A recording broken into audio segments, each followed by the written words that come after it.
Alors, on va parler un peu des C2C, hein, je vous ai déjà fait quelques cours. On va parler des trois principaux. Il y en a d'autres. Il y a Convenant, que j'aime bien aussi. J'essaierai de vous faire plus de vidéos là-dessus, mais ça prend pas mal de temps puisqu'il faut une infra et voilà, hein, c'est assez complexe, mais grosso modo, donc c'est du Command and Control, hein, C2, C2C, et ce sont des quadriciels, en fait, de post-exploitation qui vont permettre aux red teamers de collaborer, de contrôler des machines compromises. Le C2 est considéré comme l'un des outils les plus importants pour les red teamers lors des cyberopérations offensives, hein. On a ces frameworks donc qui offrent des approches simples, rapides, pour générer diverses charges utiles, malveillantes. Ensuite, on va pouvoir énumérer la machine, les réseaux qui ont été compromis, effectuer l'escalade et nos pivotements au niveau des privilèges, le déplacement latéral et plein d'autres choses. Ok, en termes de post-exploitation, parfois de l'évasion, parfois euh, de l'effacement des traces, hein, on verra. Je vais essayer de vous montrer ça d'ailleurs. Comment on fait ça avec Metasploit. On fera un dernier petit exercice, mais je vais revenir donc sur ces trois principaux, hein, qui sont très populaires. Donc il y a le payant Cobalt Strike, qui est parmi un des meilleurs. On a le PowerShell Empire, je vous avais déjà montré comment l'utiliser.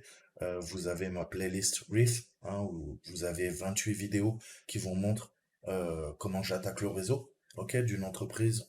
Bien sûr, c'est un entraînement. On a trois machines, on va voir comment rebondir et comment se servir de l'Empire pour déployer des agents. Et Metasploit, que tout le monde connaît, mais je pense que la plupart des gens connaissent Metasploit, mais ils ne connaissent même pas 10% de ce qu'est capable de faire Metasploit. Donc parlons un peu de Cobalt. Cobalt, il est utilisé et il était tellement bon à faire le boulot de red teaming que maintenant, bah, les méchants s'en servent.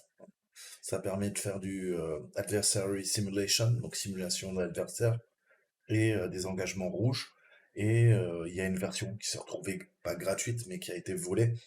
Et vous pouvez le trouver en version pirate.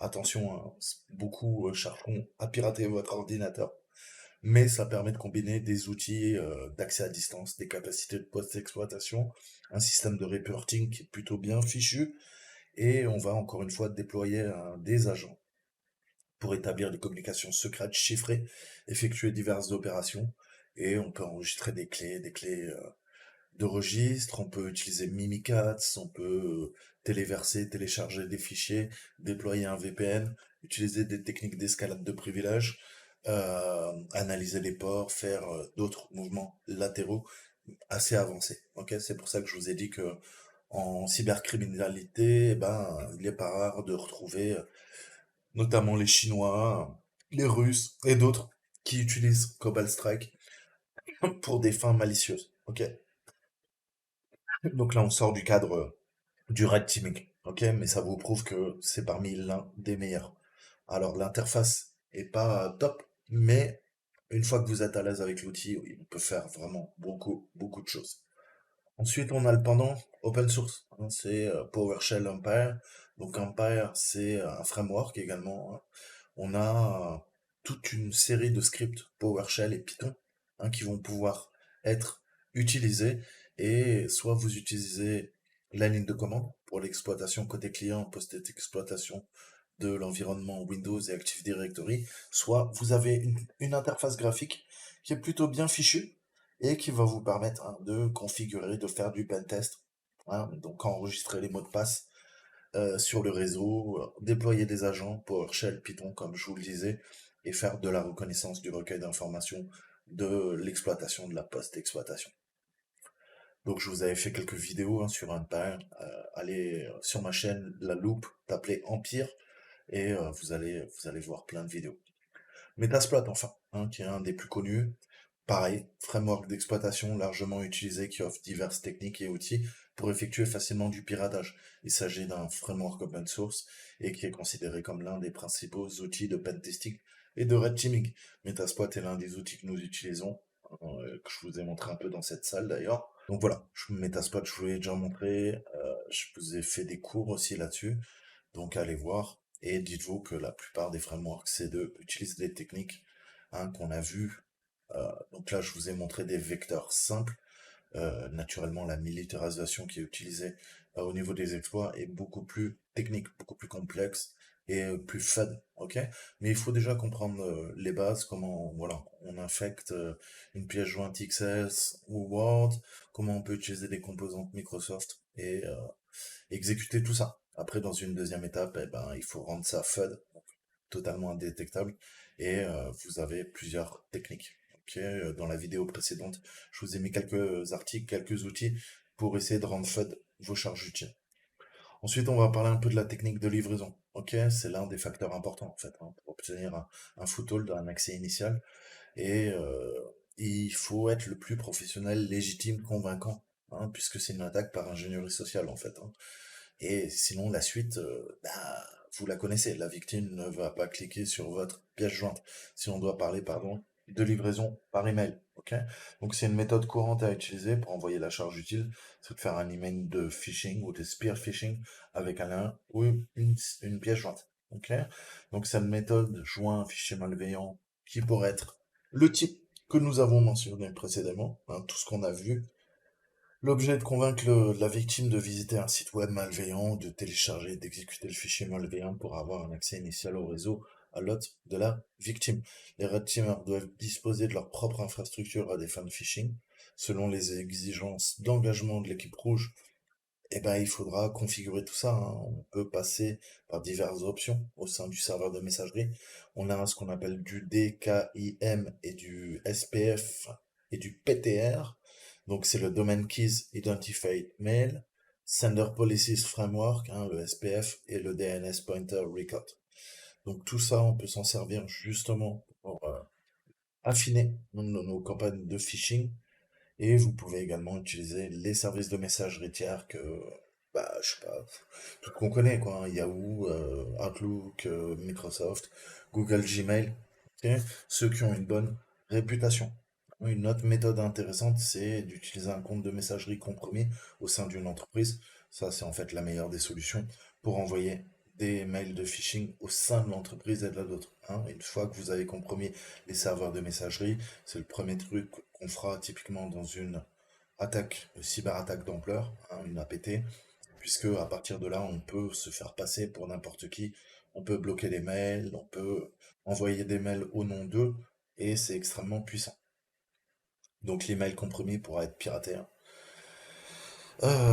Enfin, pourra pirater la cible, pardon, par des techniques donc qu'on appelle d'hameçonnage, ou ça permettra également de faire des attaques de ce qu'on appelle du spraying attack, donc pulvérisation de mots de passe.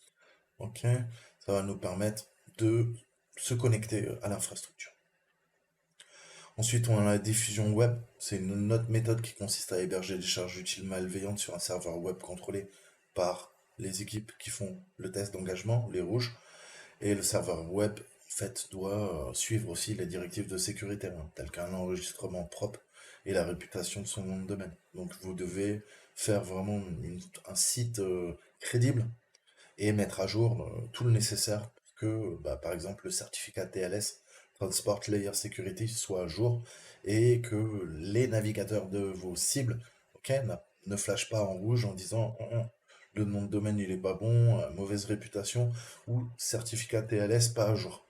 Ok, donc encore une fois, hein, ça engage des techniques d'ingénierie sociale et le but ça va être que la cible visite notre site, télécharge un fichier malveillant et on peut utiliser par exemple des raccourcisseurs d'URL, hein, URL shortening, pour faire ça, ok? Puisque on va pouvoir offusquer assez simplement l'URL qui est utilisée, ok?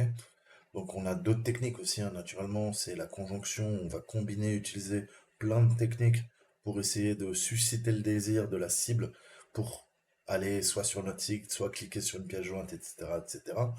Et on peut également, hein, pour les attaques d'acteurs étatiques, utiliser des exploits 0D, hein, tels que l'exploitation de logiciels vulnérables, du Java dans le navigateur, pour utiliser bah, des mails de phishing ou des techniques de diffusion web pour accéder à la machine victime. Ok, on peut attaquer avec une vidéo, on peut attaquer avec une image, tout peut être militarisé. Ok, ensuite, attaque par USB, hein, on pense pas souvent, mais oui, hein, si la victime branche physiquement l'USB malveillant, bah, ça peut être efficace, hein.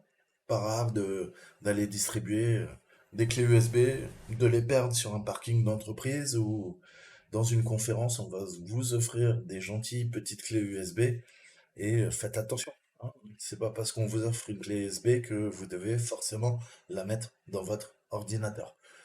Souvent, les organisations établissent des politiques strictes, telles que la désactivation de l'utilisation de l'USB dans les environnements organisationnels à des fins de sécurité. Ok? Alors que d'autres organisations autorisent dans l'environnement cible.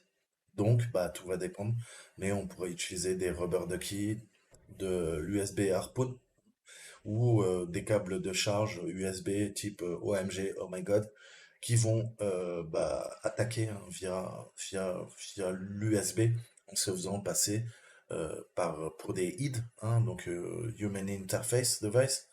Donc ça peut se faire passer pour une imprimante, ça peut se faire passer pour un clavier, ça peut se faire passer pour une souris. À partir de là, votre antivirus ne peut rien faire. Et, et l'attaque fonctionne, quoi, hein. C'est le principe du rubber ducky, je vous en ai déjà parlé. Donc voilà, hein, c'était pour vous montrer des vecteurs simples, c'était réservé naturellement aux néophytes, mais je vous ai fait cette petite série de vidéos pour mieux comprendre en fait les mécanismes hein, le concept de militarisation déjà, et comprendre quelques vecteurs d'attaque. Il y en a plein d'autres, je vous rassure, sinon ça serait beaucoup trop facile. Voilà, voilà. Bah écoutez, on va passer à un dernier exercice. Je vais venir pirater un Windows Server. On va se créer à nouveau une petite charge utile HTA. Visiblement, le site du client accepte des liens, hein. On va se créer un serveur HTTP en Python qui va délivrer la charge utile à la machine. Et on verra, on devrait récupérer la main via Metasploit et je vais vous montrer comment migrer le processus, puisqu'apparemment il y a un système de mécanisme. Au bout de 90 secondes, la communication reverse shell est coupée.